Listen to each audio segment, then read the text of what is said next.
மேற்கு வங்காளத்திலேயோ கேரளத்திலேயோ இந்த திரிபுராவிலேயோ அப்படி ஒரு பாதிப்பு வந்ததற்கு பிறகும் கூட மார்க்சிஸ்ட் கம்யூனிஸ்ட் கட்சியை இவர்கள் என்ன நினைக்கிறாங்கன்னா ஒரு பெரிய செல்வாக்கான கட்சி என்று பார்க்கல, ஆனால் உறுதியான கட்சி என்று அவர்கள் பார்க்கிறார்கள். அதான் பத்திரிகையாளர் கேட்டபோது அவர் மோடி என்ன சொன்னார்னா, MP 2 ஜெயிச்சங்கிறது முக்கியம் இல்லை, கம்யூனிசத்துக்கும் RSSக்கும் இடையில் நடக்கிற சித்தாந்த போரில் நாங்கள் ஜெயிச்சிருக்கிறோம் அப்படிதான் மோடி சொன்னார். அப்படின்னா என்ன அர்த்தம்? கம்யூனிஸ்டுகளை நாங்கள் வீழ்த்த துவங்கிவிட்டோம் என்று அவர்கள் நினைக்கிறாங்க. திரிபுரா போகலாம், மேற்கு வங்காளம் போகலாம், கேரளாவில் நம்முடைய தோழர்கள் நாங்கள் தேர்தல் பிரச்சாரத்துக்கு போயிருக்கிற போது பல தொகுதிகளில் பார்த்தோம். அவங்க தோழர்களுடைய உறுதியையும் அங்கே இருக்கிற தமிழர்களுடைய உறுதியையும் நாங்கள் பார்த்தோம். அவர்கள் எதிர்க்கட்சியாக இருந்தாலும் கூட கம்யூனிஸ்ட் கட்சியினுடைய அந்த தனித்துவத்தை இழக்காத மண்ணாக கேரளத்தில் கம்யூனிஸ்ட் இயக்கத்தை பலப்படுத்தியிருக்கிறார்கள். ஆனாலும் அந்த சித்தாந்த போருக்கு அவர்கள் தயாராகி கொண்டிருக்கிறார்கள் என்கிற நிதர்சனமான உண்மையை நாம் பார்த்தோம். ஆனால் இந்தியாவில் இறுதி போர் என்பது பாசிசத்துக்கும் கம்யூனிசத்துக்குமான மோதலாகத்தான் இந்தியாவில் நடக்கப் போகிறது. அதனை எப்படி நாம் திட்டமிடப் போகிறோம் என்பதை ஊன்றி கவனிப்பதற்காகத்தான், யுக்திகளை உருவாக்குவதற்காகத்தான் மதுரையிலே நம்முடைய மாநாடு நடைபெற இருக்கிறது. மதுரையில் நடைபெறுகிற அகில இந்திய மாநாடு பல்வேறு நிகழ்வுகளை உருவாக்கி இருக்கக்கூடிய மாநாடாக அமைந்திருக்கிறது. நம்முடைய 14வது மாநாடு தமிழகத்தில் சென்னையில் நடைபெற்றது. சென்னையில் நடைபெறுகிற போது உலகத்தில் இனி கம்யூனிசம் இல்லை என்று சொல்லியிருந்த நேரத்தில் அந்த மாநாடு நடைபெற்றது. சோவியத் கம்யூனிஸ்ட் கட்சியினுடைய ஆட்சி வீழ்ந்த நேரம். சோசலிசத்திற்கு எதிர்காலம் இல்லை, கம்யூனிசத்துக்கு எதிர்காலம் இல்லை, கம்யூனிசம் செத்துவிட்டது, ஆகவே அதை திரும்ப பெறுகிற வாய்ப்பே உலகத்தில் இனி கிடைக்காது என்று சொல்லுகிற நேரத்தில் உலகத்தில் பல நாடுகளில் இருக்கிற கம்யூனிஸ்ட் இயக்கங்கள் கூட தனது கட்சியினுடைய பெயரை மாற்றிக்கொண்டார்கள். கட்சிக்கு ஒதுக்கப்பட்டிருக்கிற தீர்மானிக்கப்பட்டிருக்கிற கட்சி சின்னத்தை கூட மாற்றிக்கொண்டார்கள். அறிவால் சுத்தியல் நட்சத்திரம் என்று சொன்னால் ஆபத்து, அறிவால் சுத்தியல் என்றால் ஆபத்து என்பதற்காக சின்னத்தையே மாற்றினார்கள். சிலர் சிவப்பு கலர் என்றால் அது ஆபத்து என்பதற்காக சிவப்பு கலரையே மாற்றினார்கள். எல்லாவற்றுக்கும் மேலாக உலகத்தில் கம்யூனிஸ்ட் கட்சி அதிகாரத்தில் இருந்த நாடுகள் உட்பட, அதிகாரத்திற்கு வருவதற்கு முயற்சித்த நாடுகள் உட்பட மாநாடு நடத்துவதற்கு அச்சப்பட்டார்கள். அப்படி உலகத்தில் கம்யூனிஸ்ட் கட்சிகள் மாநாடு நடத்துவதற்கு கூட அச்சப்பட்டிருந்த நேரத்தில் உலக கம்யூனிஸ்டுகளுக்கே நம்பிக்கை ஊட்டிய ஒரே கட்சி மார்க்சிஸ்ட் கம்யூனிஸ்ட் கட்சி என்கிற அடிப்படையில் தான் 14வது மாநாட்டை சென்னையிலே மிக துணிச்சலாக நாம் நடத்தினோம். அப்படி அந்த மாநாட்டை நடத்துகிற போது உலகம் முழுவதும் இருக்கிற கம்யூனிஸ்ட் கட்சியினுடைய அதிகாரத்தில் இருக்கக்கூடியவர்களில் பிரதிநிதிகளும், கம்யூனிஸ்ட் இயக்கத்தினுடைய தலைவர்களை கொண்டிருக்கக்கூடிய பிரதிநிதிகளும் பல நாடுகளிலிருந்து அந்த மாநாட்டில் பங்கேற்றார்கள். இப்போது நடைபெறுகிற அகில இந்திய மாநாட்டிற்கு கூட உலகத்தில் இருக்கக்கூடிய மாநாடுகள், உலகத்தில் இருக்கிற தலைவர்கள் வாழ்த்து செய்தியை தான் அனுப்புகிறார்கள். ஆனால் அப்போது எல்லா நாடுகளிலிருந்தும், சைனா, ரஷ்யா உள்ளிட்ட அனைத்து நாடுகளிலிருந்தும் பிரதிநிதிகள் கலந்து கொண்டார்கள். அப்படி நடைபெறுகிற அந்த மாநாட்டில் உலகமே கம்யூனிஸ்ட் கட்சி மாநாட்டை நடத்துவதற்கு பயந்து நடுங்கி கொண்டிருந்த நேரத்தில் நடத்துகிற மாநாட்டில் ஒரு அறிக்கையை வைத்து விவாதிக்கிற போது எல்லோரும் அந்த அறிக்கையின் மீது கருத்து சொல்லுகிற, விவாதிக்கிற ஒரு ஜனநாயக நடைமுறையை மார்க்சிஸ்ட் கட்சி பின்பற்றியிருக்கிறது. அப்படி மார்க்சிஸ்ட் கட்சியினுடைய அறிக்கையின் மீது விவாதிக்கிற போது கட்சி உறுப்பினர் விவாதிப்பார், ஒன்றிய குழு உறுப்பினர் விவாதிப்பார், மாவட்ட குழு உறுப்பினர்கள் வாதிப்பார்கள், மாநில குழு உறுப்பினர்கள் வாதிப்பார்கள். அப்படி எல்லோரும் வாதிக்கிற போது தலைமையை அது அப்படி செஞ்சுருக்கலாம், ஏன் மேற்கு வங்காளம் போச்சு, ஏன் கேரளா போச்சு, ஏன் திரிபுரா போச்சு, ஏன் தமிழ்நாடு போச்சுன்னு கேள்வி எழுப்புவாங்க. ஒரு அகில இந்திய பொதுச் செயலாளர் நீங்கள் அப்படி நடந்திருக்கலாமா, அகில இந்திய பொதுச் செயலாளர் இந்த போராட்டத்துக்கு நீங்கள் வராமல் விட்டது சரியா, அல்லது நீங்கள் அகில இந்திய பொதுச் செயலாளர் ஒரு போராட்டத்துக்கு தலைமை ஏற்றீங்களா, இப்படியெல்லாம் கேள்விகள் கேட்கக்கூடும். உலக கம்யூனிஸ்ட் இயக்கத்துக்கு ஆபத்து வந்திருக்கிற நேரத்தில் நீங்கள் இப்படி ஒரு மாநாட்டை நடத்தலாமா? உங்கள் மாநாட்டு விவாதங்களை கவனிக்கிற போது இந்தியாவில் இருக்கிற மார்க்சிஸ்ட் கம்யூனிஸ்ட் கட்சி உலக கம்யூனிஸ்ட் கட்சிக்கே தீங்கு விளைவித்து விடும் போல இருக்கிறது. ஆகவே நீங்கள் மாநாட்டை நடத்தியிருக்கக்கூடாது என்று வருகை தந்திருக்கிற உலக நாட்டினுடைய பிரதிநிதிகள் முழுவதும் தெரிவித்திருக்கிறார்கள். ஏன்னா தலைமையை விமர்சிக்கிறான், சுர்ஜித்தை விமர்சிக்கிறான், இஎம்எஸ் நம்பூதிரிப்பாட்டை விமர்சிக்கிறான், சோதிபாசை விமர்சிக்கிறான். கம்யூனிஸ்ட் கட்சியில் இருக்கக்கூடிய உறுப்பினர் ஏந்திரிச்சு மேடையில் மைக்கை பிடிச்சி வாதிக்கிறான்னு சொன்ன என்னையா கட்சி நடத்துகிறீங்க அப்படின்னு அவங்க கம்யூனிஸ்ட் இயக்கத்தினுடைய தலைவர்கள், உலகத் தலைவர்கள் கேட்குறாங்க. அப்போ தான் தெரியுது உலகத்தில் இருக்கக்கூடிய நாடுகளிலேயே கடைக்கோடி கம்யூனிஸ்ட் உறுப்பினரையும் தலைமையை விமர்சிக்கிற உரிமை கொடுத்திருக்கிற ஒரு கட்சி மார்க்சிஸ்ட் கம்யூனிஸ்ட் கட்சி என்பது உலகத்திலேயே இருக்கிற கம்யூனிஸ்ட் இயக்கத்துக்கே புதுமையானது என்று பார்க்க முடிந்தது. நீங்கள் இங்கே இருக்கிற மாவட்ட செயலாளரை பேச முடியும், மாநில செயலாளரை பேச முடியும். ஆனால் சோவியத் ரஷ்யாவுடையோ சைனாவுடையோ உலக கம்யூனிஸ்ட் நாடுகள்லையோ அப்படி பேச முடியாதுங்கிற நிலைமை அப்போ தான் நமக்கு தெரிஞ்சு. ஆகவே உலகத்துக்கு ஒரு புதுமையான மாநாட்டை நாம் நடத்த போகிறோம்னு சொல்லுகிற போது இஎம்எஸும் சுர்ஜித்தும் சொல்லியிருக்கிறாங்க, நாங்கள் அப்படி ஒரு உரிமையை கூடுதலான உரிமையை கட்சி உறுப்பினர்களுக்கு வழங்கியிருக்கிறோம். எங்கள் கட்சி பொலிட் பியூரோ மத்திய குழு சார்பில் தொகுப்புரை வழங்கியவுடன் இந்த கட்சி எப்படி இருக்கிறது என்று உங்களுக்கு தெரியும் என்று சொன்னபோது அவர்கள் ஏற்க மறுத்து விட்டார்கள். அவங்க கட்சி 2ஆக போகும், 3ஆக போகும், நீங்கள் கணிக்க தெரியல உங்களுக்கு அப்படின்னு சொல்லிட்டாங்க. ஆனால் நம்முடைய பொதுச் செயலாளர் தொகுப்புரைக்கு பிறகு 10 நிமிடம் எல்லோரும் எழுந்து நின்று கைத்தட்டி ஆதரித்து கட்சி அறிக்கையை ஏற்றுக்கொண்டதை பார்த்து நெகிழ்ந்து போனார்கள் உலக கம்யூனிஸ்ட் தலைவர்கள். என்று சொன்னால் உலக கம்யூனிஸ்ட் இயக்கத்திற்கே நம்முடைய 14வது மாநாடு தான் நம்பிக்கை ஊட்டியது. சோவியத் ரஷ்யா வீழ்ந்ததற்கு பிறகு கம்யூனிஸ்ட் கட்சி இல்லை என்று சொன்னார்கள். இப்போது 24வது மாநாட்டை நடத்துகிற இந்த நேரத்தில், 30 ஆண்டுகளுக்கு பிறகு நாம் நடத்துகிற இந்த நேரத்தில் உலகத்தில் மிகப்பெரிய வலதுசாரி திருப்பம் ஏற்பட்டிருக்கிறது.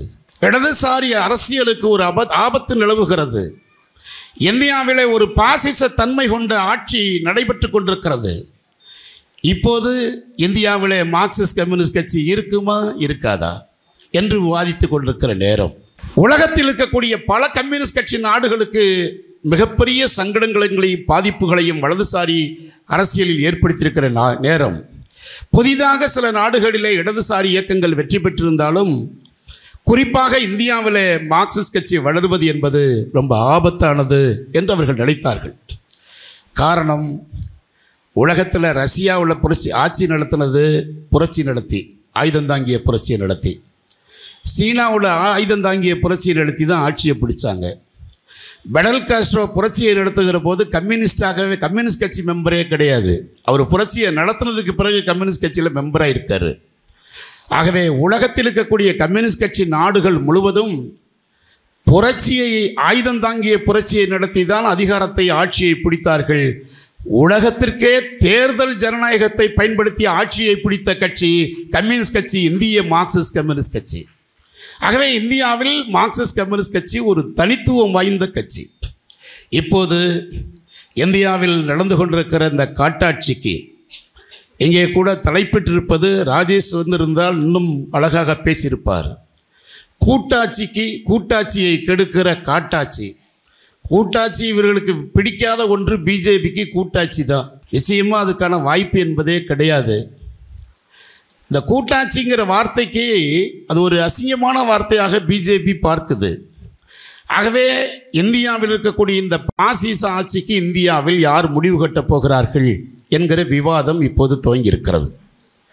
நாடு சுதந்திரம் அடைந்து 78 ஆண்டுகள் கடந்த பிறகும் இன்றைக்கு கணக்குப்படி பார்த்தால் இந்தியாவில் சத்தான உணவு, சரிநிகர் உணவு, தூய்மையான உணவு, உடல் தேவைக்கான உணவு கிடைக்காத மக்கள் இந்தியாவில் 78 கோடி பேர் இருக்கிறார்கள். இந்தியாவில் இந்த 78 கோடி பேருக்கு நீங்கள் உணவு எப்போ கொடுக்க போகிறீங்க, சத்தான உணவு அப்படின்னு கேட்டால் இன்றைக்கு வரைக்கும் பதில் கிடையாது. ரேஷன் கடையில் போய் அரிசி வாங்கிட்டு இருக்கிறவங்க எவ்வளோ பேர்னு பார்த்தீங்கன்னா 80 கோடி பேர் இந்தியாவில்.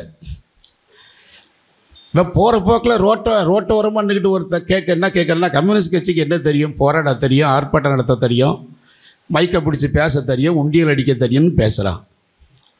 ஆனால் இன்றைக்கி 80 கோடி மக்கள் உயிரை பாதுகாத்து கொண்டிருக்கிற ரேஷன் கடையை யார் கொடுத்தது? உலகத்தில் ரேஷன் கடை எப்போது வந்தது? இங்கே தோழர் சங்கரையா சட்டப்பேரவையிலே ரேஷன் கடை குறித்து எப்படி பேசினார் என்றெல்லாம் பார்த்தால் உங்களுக்கு தெரியும். உலகத்திற்கே கோடிக்கணக்கான ஏழைகளை பாதுகாக்கிற ரேஷன் கடையை உருவாக்கி தந்தது கம்யூனிஸ்ட் இயக்கமும் சோவியத் ரஷ்யாவும் தான். அதுக்கு பிறகு தான் ரேஷன் கடைன்னா என்னன்னே தெரியும் பல பேருக்கு. இன்றைக்கி இந்த ரேஷன் கடை இந்தியாவில் இல்லைன்னு சொன்னால் 80 கோடி ஏழைகளுடைய எதிர்காலம் என்னாகும் என்கிற ஒரு கவலை இருக்கிறது. இந்தியாவில் 100 நாள் வேலை செய்யக்கூடியவர்கள் 25 கோடி பேர். இந்த 25 கோடி பேருடைய எதிர்காலத்தை பாதுகாப்பது யார்? இப்போ 5 மாதமாக சம்பளம் போடலை. ஒன்றிய அரசு தான் அந்த திட்டத்துக்கு பணம் ஒதுக்கணும். ஒரு 2200 கோடி ஒதுக்கலை. ஆனால் அவர் என்ன சொல்கிறாருன்னா, தமிழுக்கு நாங்கள் தான் அர்ப்பணிப்பு செய்கிறோம், தமிழை பாதுகாக்கிறோம் அப்படின்னு மோடி வெளிநாடுகளில் போய் பேசுகிறாரு. ஆனால் இங்கே இருக்கிற தமிழர்கள் கொண்டாடுகிற ஒரு பெரிய விழா என்று சொன்னால் அது தைத்தியங்கள் முதல் நாள் கொண்டாடுகிற பொங்கல் விழா தான். அந்த பொங்கல் விழாவிற்கு 1 கோடி பேர் தமிழகத்தில் வேலை செய்த 100 நாள் வேலை செய்யக்கூடிய அந்த தொழிலாளிகளுக்கு சம்பளம் கிடைக்கல. தமிழர்கள் ஒரு இனிப்பான விழாவை கொண்டாடுவதற்கு எந்த முயற்சியும் மோடி அரசு எடுக்கலை. சட்டப்பேரவையில் நானும் தோழர் மாளிகையும் எழுந்து கேட்டோம். முதலமைச்சர் கடிதம் எழுதினார். செக்ரட்டரி 2 நாள் போய் டெல்லியில் இருந்தார். ஆனாலும் இன்றைக்கு வரைக்கும் பணம் வரல. ஒரு மிகப்பெரிய பிரச்சனையாக தமிழகத்திலே அது மாறி நிற்கிறது.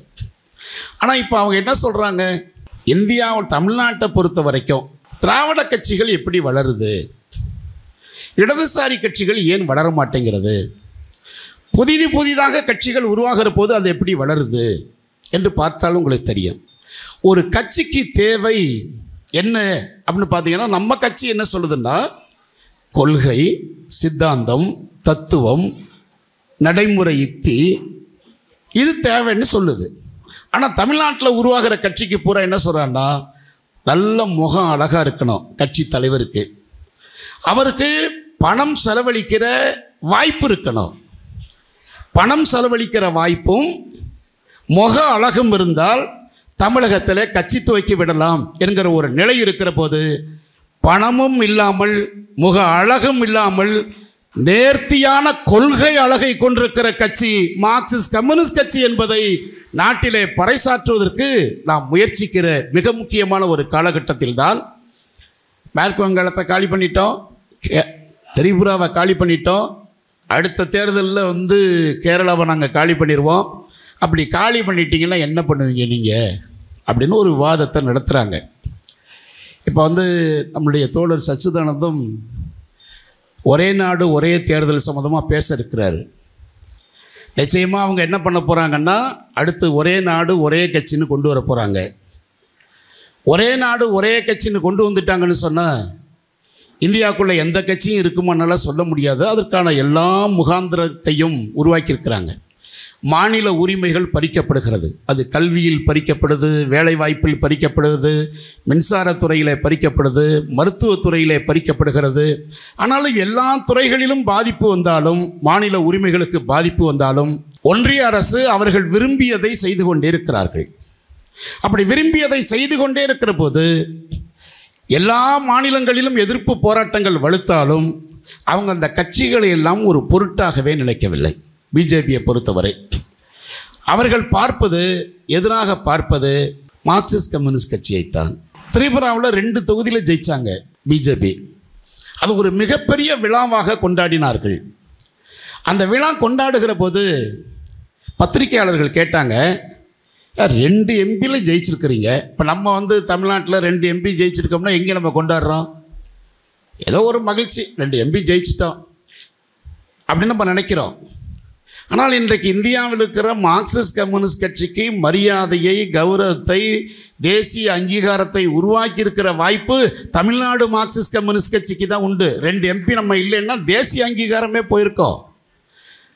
ஆனாலும் கூட மேற்கு வங்காளத்திலேயோ கேரளத்திலேயோ இந்த திரிபுராவிலேயோ அப்படி ஒரு பாதிப்பு வந்ததற்கு பிறகும் கூட மார்க்சிஸ்ட் கம்யூனிஸ்ட் கட்சியை இவர்கள் என்ன நினைக்கிறாங்கன்னா, ஒரு பெரிய செல்வாக்கான கட்சி என்று பார்க்கல, ஆனால் உறுதியான கட்சி என்று அவர்கள் பார்க்கிறார்கள்.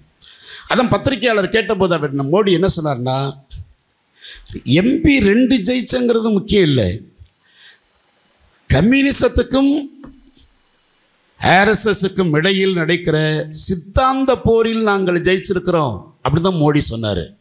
அப்படின்னா என்ன அர்த்தம்? கம்யூனிஸ்டுகளை நாங்கள் வீழ்த்த துவங்கிவிட்டோம் என்று அவர்கள் நினைக்கிறாங்க. திரிபுரா போகலாம், மேற்கு வங்காளம் போகலாம், கேரளாவில் நம்முடைய தோழர்கள் நாங்கள் தேர்தல் பிரச்சாரத்துக்கு போயிருக்கிற போது பல தொகுதிகளில் பார்த்தோம். அவங்க தோழர்களுடைய உறுதியையும் அங்கே இருக்கிற தமிழர்களுடைய உறுதியையும் நாங்கள் பார்த்தோம். அவர்கள் எதிர்க்கட்சியாக இருந்தாலும் கூட கம்யூனிஸ்ட் கட்சியினுடைய அந்த தனித்துவத்தை இழக்காத மண்ணாக கேரளத்தில் கம்யூனிஸ்ட் இயக்கத்தை பலப்படுத்தியிருக்கிறார்கள். ஆனாலும் அந்த சித்தாந்த போருக்கு அவர்கள் தயாராகி கொண்டிருக்கிறார்கள் என்கிற நிதர்சனமான உண்மையை நாம் பார்த்தோம். ஆனால் இந்தியாவில் இறுதி போர் என்பது பாசிசத்துக்கும் கம்யூனிசத்துக்குமான மோதலாகத்தான் இந்தியாவில் நடக்கப் போகிறது. அதனை எப்படி நாம் திட்டமிடப் போகிறோம் என்பதை ஊன்றி கவனிப்பதற்காகத்தான், யுக்திகளை உருவாக்குவதற்காகத்தான் மதுரையிலே நம்முடைய மாநாடு நடைபெற இருக்கிறது. இது ஒரு பாசிச அபாயம் கொண்ட அரசு, மாநில உரிமைகள் முழுவதையும் பறிக்கிறது. இப்போ நீங்கள் பார்த்தீங்கன்னா மும்மொழி கொள்கை நீங்கள் எப்படி அதிமுக பிஜேபியோடு நிற்கிறா. அண்ணா பார்லிமெண்ட்டில் என்ன பேசினார்னா, இந்தி மொழி தான் ஆட்சி மொழியாக்கணும் அப்படின்னு சொல்லுகிற போது கம்யூனிஸ்டுகள் மட்டும்தான் எதிர்ப்பு குரலை எழுப்பிட்டே இருந்தோம். ஆனால் அப்போ திராவிட முன்னேற்ற கழகத்தின் சார்பில் சென்றிருந்த அண்ணாதுரை என்ன சொன்னார்னா, ஏன் நீங்கள் இந்தி மொழியை ஆட்சி மொழியாக்கணும் அப்படின்னு கேட்டார். அப்போ நேரு பிரதமர். அப்போ அவர் சொன்னார், இந்தி பேசக்கூடிய மக்கள் தான் அதிகமான மக்கள் பேசக்கூடிய மொழியைத்தான் ஆட்சி மொழியாக்க முடியும்னு சொன்னார். ஒரு அண்ணாதுரை என்ன கேட்டார்னா, அப்படின்னா இந்தியாவினுடைய தேசிய விலங்கு எது என்று கேட்டார். பிரதமர் சொன்னார், அது புலின்னு. இந்தியாவில் அதிகம் நடமாடுவது நாய் தானே, நீங்கள் நாயைத்தானே தேசிய விலங்குன்னு அறிவிச்சிருக்கணும்னு கேட்டார். இந்தியாவினுடைய தேசிய பறவை எது என்று கேட்டார். மயில் அப்படின்னு நேரு சொன்னார். இந்தியாவில் அதிகம் பறப்பது காக்கை தானே, நீங்கள் ஏன் மயிலை தேசிய பறவைன்னு அறிவிச்சிங்கன்னு கேட்டார். ஆனால் நேரால் பதில் சொல்ல முடியல. ஆனால் இன்றைக்கி அவங்க என்ன சொல்கிறாங்கன்னா, அதிகமான மக்கள் பேசக்கூடிய மொழி என்பதை விட மிக முக்கியமான மொழி நிர்வாக மொழி, அந்த கடவுள் மொழி என்றெல்லாம் பேசி இந்தி மொழியை திரிப்பதற்கு அவர்கள் முயற்சிக்கிறார்கள்னா, என் தங்க மொழியாம் தாய்மொழியை தமிழ் மண்ணிலிருந்து அகற்றுவதற்கு எந்த கொம்பனாலும் முடியாது என்று மொழிக் கொள்கையை உருவாக்குவதற்கு கம்யூனிஸ்டுகள் தியாகம் செய்திருக்கிறார்கள். கல்வி என்பது பிரிட்டிஷ்காரங்காலத்தில் ஏழைகளுக்கு கொடுக்கப்பட்ட கல்வி. பட்டியலின மக்களுக்கு, பாவப்பட்ட மக்களுக்கு, உழைக்கிற மக்களுக்கு கல்வியை பிரிட்டிஷ்காரன் கொடுத்தது. இந்தியாவில் இருக்கக்கூடிய எவனும் கொடுக்கல. உலகத்திலேயே அற்புதமான நாடு, மனிதன் வாழ்வதற்கு அற்புதமான நாடு இந்தியா தான். 5000 ஆண்டுகளாக இந்தியா செழித்து வழங்கியது. 5000 ஆண்டுகளாக செழித்து வளர்ந்த இந்தியாவை, உலகத்துக்கே முதன்மையாக வாழ்ந்த இந்தியாவை வெறும் 200 ஆண்டுகளிலே நிர்மூலமாக்கியது பிரிட்டிஷ் ஏகாதிபத்தியம். பிரிட்டிஷ் ஏகாதிபத்தியம் நிர்மூலமாக்கிவிட்டு சுரண்டி எல்லாத்தையும் வாட்டாண்டியாக விட்டுட்டு போனதுக்கு பிறகு 2வது உலக யுத்தத்தில் அமெரிக்காவினுடைய அதிகாரம் கையோங்கியதற்கு பிறகு இப்போது இந்தியா 5வது இடத்தில் இருக்கிறது. 5வது இடத்தில் உலக வல்லரசாக இருக்கிறது. மோடியும் அமித்ஷாவும் நேத்தையிலேருந்து என்ன சொல்கிறாங்கன்னா, 4வது இடத்துக்கு வந்துட்டோம். மாநில அரசுகள் ஒத்துழைப்பு கொடுத்தா நாங்கள் முதல் இடத்துக்கு வந்துடுவோம் அப்படின்னு சொல்கிறாங்க. எதில்? மொழிக் கொள்கையில் ஒத்துழைப்பு கொடுக்கணுமா, கல்விக் கொள்கையில் ஒத்துழைப்பு கொடுக்கணுமா, எதில் ஒத்துழைப்பு கொடுக்கணும்னு சொல்லலை, போராடக்கூடாது அப்படின்னு சொல்கிறான். போராடக்கூடாதுன்னா என்ன அர்த்தம்? ஒன்றிய அரசை எதிர்த்து போராடக்கூடாது. அப்படி போராடக்கூடாதுன்னா என்ன அர்த்தம்? இந்தியாவில் எத்தகைய தீங்குகள் விளைந்தாலும் எதிர்த்து போராடக்கூடாது. போராடக்கூடாதுன்னா, கம்யூனிஸ்ட் கட்சி கல்விக்காக போராடுறோம், வேலை வாய்ப்புக்காக போராடுறோம், குடிதண்ணி பிரச்சனைக்காக போராடுறோம், பெண்ணுரிமைக்காக போராடுறோம். எங்கள் தோழர் ராணி கூட பேசினாங்க, இப்போ நடந்த பெண்ணுரிமை போராட்டத்துக்கு போகிற போது எப்படி போலீஸ் நடந்துக்குச்சுன்னு சொல்லி. இதை எதிர்த்து போராடுறோம், தீண்டாமைக்கு எதிர்த்து போராடுறோம். ஆனால் போராட்டங்கள் பலவிதமாக நடக்கிறது. ஆனால் ஊழலுக்கு எதிராக நாம் போராடுகிறோமா என்கிற விவாதம் இன்றைக்கும் வலுவாக நடைபெற்று கொண்டிருக்கிறது. நியூசிலாந்துக்காரன் என்ன ஒன்று எழுதியிருக்கான்னா, இந்தியாவில் பல போராட்டங்கள் நடைபெறுகிறது. ஆனால் ஊழலுக்கு எதிரான போராட்டத்தை நடத்துவதில் மிகவும் பின்தங்கி இருக்கிறது என்று சொல்கிறார். ஊழலுக்கு எதிரான போராட்டத்தை யார் நடத்துகிறா? நடத்தக்கூடிய கட்சிகளை இந்திய நாட்டு மக்கள் ஏற்க மாட்டார்கள். ஊழலுக்கு எதிராக போராடக்கூடிய எந்த கட்சியையும் இந்திய நாட்டு மக்கள் ஏற்க மாட்டார்கள். ஊழல் பிறப்பிடம் எது? நம்மால் மைக்க பிடிச்சோன்னா என்ன சொல்கிறாங்கன்னா, கார்ப்பரேட்டுகளை ஒழிப்போம், கார்ப்பரேட்டுகளுக்கு அடியாளாக இருக்கிற நரேந்திர மோடி ஆட்சியை, ஆர்எஸ்எஸ் ஆட்சியை ஒழிப்போம். கார்ப்பரேட்டு யார், உலகத்திலேயே கார்ப்பரேட் யார் அப்படிங்கிற ஒரு விவாதத்தை நீங்கள் நடத்தி பார்த்தீங்கன்னா தெரியும். ஊழலுக்கு எதிரான அந்த போராட்டத்தை நடத்த வேண்டும் என்று உலகத்தில் இருக்கக்கூடிய பல நாடுகள் பேசுகிற போது அவங்க என்ன சொல்கிறாங்கன்னா, ஊழலோடு சேர்ந்து வாழ பழகி கொண்டவர்கள் இந்தியர்கள், சகிப்புத்தன்மையோடு ஏற்றுக்கொண்டவர்கள் இந்தியர்கள். காரணம், மனிதர்கள் மட்டும் அங்கே ஊழல் செய்யவில்லை, மனிதர்கள் மட்டும் ஊழலோடு வாழ பழகவில்லை, அவர்கள் நம்புகிற கடவுளும் ஊழலோடு பழகிவிட்டது என்று சொல்கிறார். கடவுள் ஊழல் பண்ணுறான்னா எப்படி பண்ணுறான்? இப்போ ஒடிசாவில் நேற்றுக்கு நீங்கள் தீக்கரில் பார்த்தீங்கன்னா கூட தெரியும், படிச்சிருந்தா தெரியும். ஒரு பூசாரி 200 கோடிக்கு கடற்கரையில் வீடு கட்டுறான். அந்த நாற்று நட்டானா, களை எடுத்தானா, அஞ்சி கொஞ்சி விளையாடும் எம்குல பெண்களுக்கு மஞ்சள் அரைச்சி கொடுத்தானா, மாமானா, மச்சானா, மானம் கெட்டவனேன்னு கேட்டான்ல தமிழ்நாட்டில். என்ன வேலை செஞ்சான்? 100 நாள் வேலைக்கு போனானா, உழவு உழுதானா, என்ன பண்ணலாம்? 200 கோடி ரூபாய்க்கு ஒரு இந்தியாவில் கடற்கரையில் லக்ஸரி ரிசார்ட் கட்டுறான் ஒரு பூசாரின்னு சொன்னால் அவனுக்கு எப்படி பணம் கிடச்சிச்சு? முன்னாள் அமைச்சர் கர்நாடகத்தில் இருக்கிற ஜனார்த்தன் ரெட்டி உண்டியலில் 245 கோடி போட்டிருக்கான். உண்டியலில் பணம் 45 கோடி பணமாக போடலை, வைரமும் வைடூரியமும் போட்டிருக்கான். அப்படி வைரமும் வைடூரியமும் போட்டிருக்கான்னா அவனுக்கு ஏது? ஒரு அமைச்சருக்கு எப்படி கிடச்சிச்சு? ஒரு எம்எல்ஏவுக்கு எப்படி கிடைக்கும்? ஒரு எம்பிக்கு எப்படி கிடைக்கும்? அப்படி கிடைக்குதுன்னா அது எப்படி கிடச்சிச்சுன்னு இந்தியாவில் கேட்குற தன்மை எங்கே இருக்குது? இந்தியாவிலேயே நாடாளுமன்றத்தையும் சட்டமன்றத்தையும் ஜனநாயகபூர்வமாக பயன்படுத்தியிருக்கிற மக்கள் பிரதிநிதிகள் மார்க்சிஸ்ட் கம்யூனிஸ்ட் கட்சியை தவிர எவனாவது கை நீட்டி சொல்ல முடியுமா? அப்படி சொல்ல முடியாது. ஆகவே தான் ஊழலோடு வாழ பழகிவிட்டார்கள். அவன் என்ன சொல்கிறான்னா, இப்படி மாரியம்மன் கோயிலுக்கு வர்றாங்க பார்த்தீங்களா? அப்படி மாரியம்மன் கோயிலுக்கு வரும்போது, முருகன் கோயிலுக்கு, உங்கள் ஊர் முருகன் கோயிலுக்கு வரும்போது வரிசையாக வர்றான். அப்படியே கூட்டம் கூட்டம், அதுக்கு காவி வேட்டி, காவி சட்டை எல்லாம் பண்ணான். போட்டுக்கிட்டு வரும்போது புளிய மரத்தடியில் உட்காந்து ஒரு டீம் உட்காந்து சாப்பிட்டுட்டு இருக்காங்க. சாப்பிட்டுக்கிட்டு இருக்கும்போது வரிசையாக புளிய மரத்தடியில் சாப்பிட்டுட்டு இருக்காங்க. திடீர்னு ஒரு குழந்தை ஆகி போயிடுச்சுன்னா புரியுதா? எல்லாரும் சாப்பிட்டுட்டு இருக்கும்போது ஒரு குழந்தை ஆகி போயிடுச்சுன்னா அவன் அப்படியே பதப்பதக்கணும்னு என்ன ஆச்சுன்னா, அந்த அம்மா என்ன பண்ணுதுன்னா, ஒரு மண்ணள்ளி போட்டு மூடிடுவோம், ஆகி போயிடுச்சு, பார்க்குறவங்க சாப்பிட்றவங்க அசிங்கமாக நினைப்பாங்களேன்னு நினைக்கிது. ஒன்றும் கிடைக்கல, ரோடு டக்குன்னு என்ன பண்ணுதுன்னா பூவள்ளி போட்டு மூடிடுது. பூவள்ளி போட்டு மூடிட்டங்கிற ஒரு மன நிறைவில் அந்த அம்மா போயிடுது. வர்றவன் பூவை பார்க்குறான், மரத்தை பார்க்குறான், பூவை பார்க்குறான், மரத்தை பார்க்குறான், ஆளுக்கு கொஞ்சம் பூவள்ளி போடுறான். பூ போர் மாதிரி வந்துடுது. போர் மாதிரி வந்தோன்னா அந்த பூவுக்கு என்ன பண்ணுறான்னா ஒருத்தன் ஊதுவத்தி கொளுத்துறான். ஒருத்தன் பூவுக்கு ஊதுவத்தி கொளுத்தணுன்னு இன்னொருத்தன் போய் என்ன பண்ணுறான்னா சூடம் கொளுத்துறான். சூடத்தை கொளுத்தணுன்னா இயல்பாக நம்ம ஆளுக்கு சாமி வந்துடுது. ஒரு அம்மாவுக்கு சாமி வந்தோன்னா தட்டை கொண்டு கொடுக்குறா.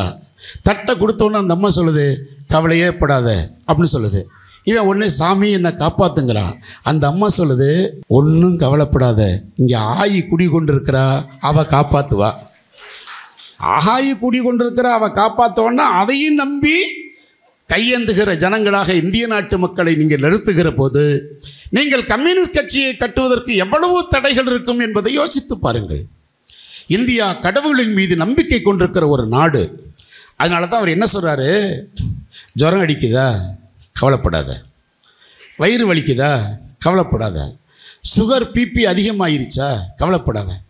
அப்படின்னா என்னடா சொல்ல போகிறான், பெரிய ஏதோ ஒரு வைத்திய இருப்பில் இருக்குது, மருத்துவம் சொல்ல போகிறான்னு நினச்சா, இந்தியாவிலேயே மிகச்சிறந்த கல்வி நிறுவனமான ஐஐடியினுடைய கல்வி நிறுவனத்தின் டைரக்டர் சொல்கிறாரு.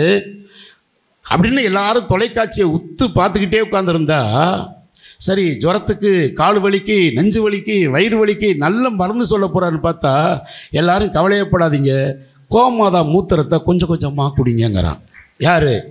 இந்தியாவினுடைய மிகச்சிறந்த கல்வி நிறுவனத்தினுடைய ஐஐடி டைரக்டர். அப்படி சொன்னான்னு சொன்னால் இந்தியா இப்போது எங்கே செல்கிறது? இந்த இந்தியாவை பாதுகாப்பதற்கு நான் என்ன செய்யணும்? அவங்க உள்ள பழனி முருகன் கோயிலில் திருவிழான்னா எல்லாம் ஒரு அண்டாவில் கோமாதா முத்திரத்தை வச்சுட்டு குடின்னு சொல்ல முடியும்னா வருவானா? வரமாட்டான். ஜனங்க அதில் தெளிவாக இருக்கான். தமிழனை பொறுத்தவரை கடவுள் நம்பிக்கை உண்டு. தோழர் சங்கரையா சொல்வார், அருளுக்கு ஐயப்பனையும் பொருளுக்கு கம்யூனிஸ்டுகளையும் நம்புகிற ஜனங்கள் தமிழ்நாட்டு ஜனங்கள்னு திரும்ப திரும்ப சொல்லுவார் தோழர் சங்கரையா. அப்படிப்பட்ட ஒரு நல்ல சூழலை நாம் உருவாக்குவதற்கு, கம்யூனிஸ்ட் இயக்கத்தினுடைய பாதையில் அழைத்து செல்வதற்கு நாம் முயற்சிக்கிறோம். இப்போ மோடி என்ன பண்ணுறாருன்னா, இந்த கம்யூனிஸ்ட் கட்சி பூரா ஒன்றா சேர்ந்து எல்லா மாநிலங்களையும் கலகம் பண்ணுறாங்க. என்ன மாநில உரிமை இல்லாட்டினா என்ன? எல்லாம் கடவுள் பார்த்துக்கிடுவான். நீங்கள் சீதாலட்சுமிக்கு கோயில் கட்டுறதை பற்றி இப்போ என்ன பிரச்சனை? இந்தியாவில் இருக்கக்கூடிய மொத்த கோயிலுடைய பணத்தை நீங்கள் ஒப்பிட்டு பாருங்கள். உலகத்திலே இவ்வளோ கோயில் இருக்குமா? கோவிலை நம்பி பிழப்பு நடத்துகிற அரசியல்வாதிகள், பாசிஸ்டுகள், ஆர்எஸ்எஸ்கள் என்பதை உலகம் முழுவதும் கவனிச்சுக்கிட்டு தான் இருக்கா. ஒரு ஊரில் பள்ளிக்கூடம் கட்டணும்னா எந்த கிராமத்துலையும் வரி வைக்க மாட்டான். ஒரு ஊருக்குள்ளே நூலகம் கட்டணும்னா எந்த கிராமத்துலையும் வரி வைக்க மாட்டான். ஆனால் கோவில் கட்டணும், கிடா வெட்டணும், அதுக்கு சாராயம் காய்ச்சல்னு சொன்னால் உடனே ஊரே வரி வச்சு வரி கொடுக்குற ஒரு பண்பாட்டை, பழக்கத்தை உருவாக்கியிருக்கிறாங்க. அப்படி அந்த மனிதர்களை அறிவுபூர்வமாக வளர்த்து விட்டால் அறிவு சமூகம் உருவாகும். அறிவு சமூகம் உயர்ந்தால் அது பொதுவுடைமை சமூகமாக மாறும். அறிவுடைமை சமூகம் எங்கே வளர்கிறதோ அங்கே பொதுவுடைமை வளரும். பொதுவுடைமை சங்கம் எங்கே வளர்கிறதோ அங்கே புரட்சி நடக்கும். அந்த புரட்சியை தடுக்க வேண்டுமென்றால் அறிவு சமூகத்தை உருவாக்கக்கூடாது என்பதற்காகத்தான் கடவுள் நம்பிக்கையை உருவாக்குவதற்கு பாசிஸ்டுகள் திட்டமிட்டு செய்து கொண்டிருக்கிறார்கள். அப்படி செய்து கொண்டிருக்கிற அந்த திட்டத்தில் இவர் என்ன சொல்றாரு? நாங்கள் தொழில் வளர்ச்சியை உருவாக்குகிறோம், வேலை வாய்ப்பை உருவாக்கப் போகிறோம், அறிவு செல்வம் உயர்ந்திருக்கிறது, புதிய புதிய நவீனங்கள் வளர்ந்து விட்டது. ஆனால் இந்தியா வெகு விரைவில் உலகத்தில் முதலிடத்திற்கு வரும். எப்படி வரும்? சைனா தொழில்நுட்பத்துக்கு செலவழிக்கிற பணம் ஒரு ஆண்டுக்கு 43 லட்சம் கோடி சைனா. ஆனால் இந்தியா செலவழிப்பது வெறும் 1,40,000 கோடி. 1,40,000 கோடி செலவழிக்கிற இந்தியா 43 லட்சம் கோடி செலவழிக்கிற சைனாவோடு போட்டி போடுமா? எரும மாடு ஏரோப்ளேன் ஓட்டுதுன்னா நம்புகிற ஜனங்களாக இந்திய நாட்டு மக்களை உருவாக்குவதற்கு அவர் முயற்சி பண்ணுறாரு. ஆகவேதான் மோடி நடத்துகிற இந்த காட்டாட்சி என்பது இந்திய நாட்டு மக்களை பாதுகாக்காது. சாதியை மோதலை உருவாக்கும், மத வெறியை உண்டாக்கும்.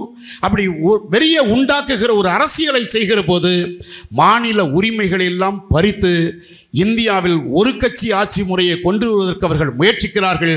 அதை இந்தியாவில் எச்சரிக்கிற ஒரே கட்சி மார்க்சிஸ்ட் கம்யூனிஸ்ட் கட்சி என்பதற்காகத்தான் மார்க்சிஸ்ட் கம்யூனிஸ்ட் கட்சியை எந்த கோணத்திலும் அழிப்பதற்கு அவர்கள் முயற்சிக்கிறார்கள்.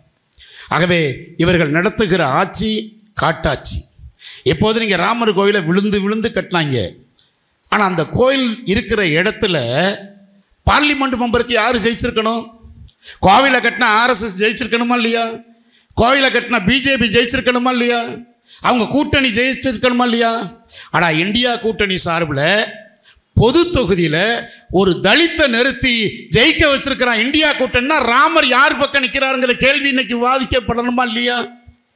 ஆகவே நாடு இன்றைக்கு விவாத பொருளாக மாறிக்கொண்டிருக்கிறது. அப்படி மாறிக்கொண்டிருக்கிற நேரத்தில் நம்முடைய கட்சி தோழர்கள் தேசத்தை பாதுகாக்கிற ஒரு பெரும் பொறுப்பிற்கு நாம் தயாராக வேண்டும். சும்மா ஆர்ப்பாட்டம் நடத்துறது, போராட்டம் நடத்துறது, தர்ணா நடத்துறது அப்படிங்கிறது அல்ல. மொத்த குடும்பத்தையும் கம்யூனிஸ்ட் கட்சியின் பின்னால் நிறுத்துவதற்கு குடும்பத்துக்குள் தத்துவ போராட்டத்தை, ஜனநாயக போராட்டத்தை நாம் நடத்த வேண்டும். தோழர் சங்கரையா சொல்லுவார், குடும்பத்தில் நல்ல உறுப்பினராக இருந்தால் தான் கட்சியிலையும் நல்ல உறுப்பினராக இருக்க முடியும். கட்சியில் நல்ல உறுப்பினராக இருக்கிறாந்தா குடும்பத்திலையும் நல்ல உறுப்பினராக இருப்பார். இது ரெண்டுக்கு எங்கேயெல்லாம் முரண்படுதோ அங்கேயெல்லாம் மோதல் வெடிக்கும்டான்னாரு. அப்படின்னா நீங்கள் கம்யூனிஸ்ட் கட்சியை எப்படி கட்டணும் என்று பார்க்கணும். ஆகவே தான் நான் நிறைவாக சொல்ல விரும்புவது, அன்பு தலைவர் மதுக்கூர் அவர்கள் இங்கே வருகை தந்திருக்கிறார். நான் நிறைவாக உங்களுக்கு சொல்ல விரும்புவது, இந்த தேசம் என்பது அளப்பரியாதது. உலகத்தில் வாழ்வதற்கு தகுதியான நாடு. தட்டினால் தங்கம், வெட்டினால் வெள்ளி, தோண்ட தோண்ட எண்ணெய் வளம், இயற்கை வளம் மண்டி கிடக்கிற நாடு. ஒரு ஊரில், ஒரு நாட்டில் சர்க்கரை கிடைக்கும், அரிசி கிடைக்காது. ஒரு நாட்டில் கோதுமை கிடைக்கும், எண்ணெய் கிடைக்காது. ஒரு நாட்டில் கடுகு கிடைக்கும், ரப்பர் கிடைக்கும், வேறு எதுவும் கிடைக்காது. ஆனால் இங்கு தான் காப்பி, ரப்பர், அரிசி, கோதுமை சகலமும் கிடைக்கிற நாடு இந்தியா தான். ஆகவே உலகத்திற்கே மனித குலத்தை பாதுகாப்பதற்கான நாடு இந்தியா. 5000 ஆண்டுகளாக மனித குலத்திற்கு முதன்மையான நாடாக இருந்த இந்தியாவை பாசிசம் குழி தோண்டி புதைப்பதற்கு முயற்சிக்கிறது. 1700 காலகட்டத்தில் ராபர்ட் கிளைவ் பிளாசி போருக்கு வருகிற போது, மேற்கு வங்காளத்திற்குள்ளே உள்ளே நுழைகிற போது அங்கே ஒரு இஸ்லாமிய மன்னன் ஆட்சி நடத்தி கொண்டிருந்தான்.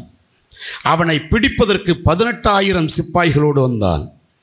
அப்படி 18,000 சிப்பாய்களோடு உள்ளே வருகிற போது இரு மருங்களிலும் அவன் தன்னுடைய உயிரில் எழுதுகிறான். ராபர்ட் கிளைவ் எழுதுகிறான், இரு மருங்களிலும் ஆயிரக்கணக்கான மக்கள் நின்று கொண்டிருந்தார்கள். நாங்கள் உள்ளே போய் சிராஜுதீன் உத்தவ்லாவை கொல்வதற்கு போகிறோம் என்று தெரிந்தும் அவர்கள் சிரித்த காட்சியை நான் அவர்களுடைய முகத்தில் இருந்த புன்னகையை பார்த்தேன்.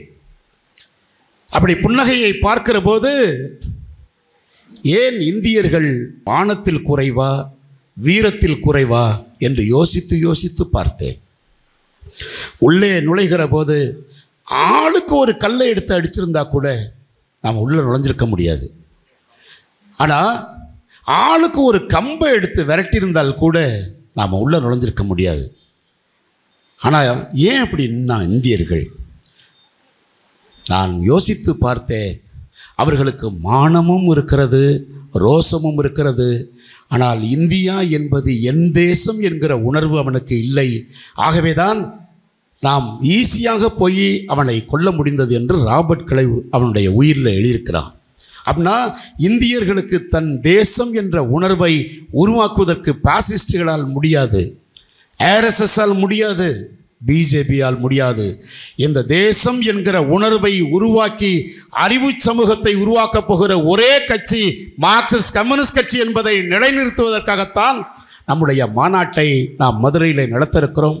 பலரும் சொல்கிறார்கள், இந்தியாவிற்குள் வந்துவிட்டு உலக நாடுகளிலே எழுதுகிற போது அவர்கள் சொல்கிறார்கள், இந்தியாவிற்கு நாங்கள் சென்றோம், இந்துக்களை பார்த்தோம், இஸ்லாமியர்களை பார்த்தோம், கிறிஸ்தவர்களை பார்த்தோம், சீக்கியர்களை பார்த்தோம், பௌத்தர்களை பார்த்தோம். ஆனால் எதுகாரும் நாங்கள் அடைந்ததில் தேடி தேடி பார்த்தாலும் இந்தியர்கள் கிடைக்கவில்லை என்று அவன் எழுதுகிறான். இந்தியர்கள் எங்கே இருக்கிறார்கள்? நாம் இந்தியர்களா இல்லையா? ஆகவேதான் இஸ்லாமியனும் இந்துக்களும் கிறிஸ்தவனும் சீக்கியனும் பௌத்தனும் இந்தியர்களாக இருக்க வேண்டும் என்று சொல்கிற கட்சி எந்த கட்சி என்பதை இந்திய நாட்டு மக்கள் பார்க்க துவங்கிவிட்டார்கள். அப்படி பார்க்க துவங்குகிற போது, இப்போ வேடந்தாங்கல் தமிழ்நாட்டில் இருக்குது, உங்கள் கொடைக்கானல் மாதிரி இல்லை. வேடந்தாங்களுக்கு பல்லாயிரக்கணக்கான பறவைகள் வருது. அப்படி பல்லாயிரக்கணக்கான பறவைகள் வருதுன்னா 2000 கிலோமீட்டர் 5000 கிலோமீட்டர்லேருந்து வருது. யாராவது டிராஃபிக் போலீஸ் நின்று இதான் வேடந்தாங்களுக்கு போகிற வழின்னு கை காட்டுறானா? அதுக்கு தெரியுது இந்த சீசனுக்கு எங்கே போனால் நம்ம நிம்மதியாக வாழ முடியும்னு. 5 அறிவுன்னு சொல்லக்கூடிய அந்த பறவைக்கு கூட தெரியுது. ஆனால் 6 அறிவு என்று சொல்லக்கூடியவனுக்கு டிராஃபிக் போலீஸ் மாதிரி நம்ம நின்றுக்கிட்டு இந்த பக்கம் போனால் நம்மளை தூக்கி கீழே போட்டுட்டு அவன் போயிட்டு இருக்கானே தவிர இந்திய நாட்டு மக்களை ஒரு பாதையில் நம்மால் அனுப்ப முடியவில்லை. ஆகவேதான் பாரதிய ஜனதா கட்சி இந்த வாய்ப்பையெல்லாம் பயன்படுத்தி கொண்டு சாதிய கலவரத்தையும் மத கலவரத்தையும் உருவாக்குவதற்கு மிகப்பெரிய திட்டமிடுகிறார்கள். அவர்களிடம் கொள்கை இல்லை, கோட்பாடும் இல்லை. ஆகவேதான் பாபர் மசூதியை இடிக்கிற போது மிக துணிச்சலாக அன்றைக்கு முதலமைச்சராக இருந்த தோழர் சோதிபாஸ் சொன்னார், இது வானர கூட்டம், காட்டுமிராண்டி கூட்டம். இந்த காட்டுமிராண்டி கூட்டத்தின் கையிலே ஆட்சி இருந்தால் இந்தியா பிளவுபட்டு போய்விடும் என்று சொன்னார். அப்படி பிளவுபட போகிற இந்தியாவை காப்பாற்றப் போகிற பெரும் பொறுப்பு கம்யூனிஸ்டுகளுக்கு இருக்கிறது. அந்த கடமையை நிறைவேற்றுவோம். அகில இந்திய மாநாட்டிலே அனைவரும் சந்திப்போம். வாய்ப்புக்கு நன்றி. வணக்கம்.